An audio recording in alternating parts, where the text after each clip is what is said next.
যদি বলি যে ফিলিস্তিন মুসলমানদের উপরে ইসরায়েলের আগ্রাসন চলতেছে, আসেন না একটু হুমনার সদরে একটু নাইমা প্রতিবাদ করি। উনারা কি কই জানেন? কই কোথায় হুমনা, কোথায় আফগানিস্তান ফিলিস্তিন, আর কোথায় হুমনা, বাদ দাও ঘরে বসে থাকো। এইগুলো হলো সুবিধাবাদ। এদের দ্বারা কাজ হবে না। বাধা হবে যেখানে, লড়াই হবে সেখানে।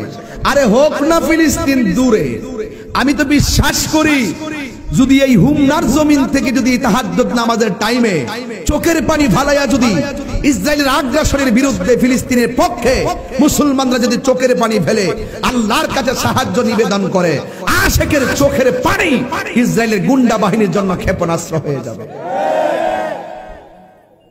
তুমি মিসওয়াক বলতাম নি কথাটা। আগে নিজের আত্মসমালোচনা করাটা ভালো, আগে নিজের সমালোচনা করা ভালো। আগে আমরা ঠিক হই, দেশ ঠিক হয়ে যাবে। কথা কোন ঠিক না বেঠি?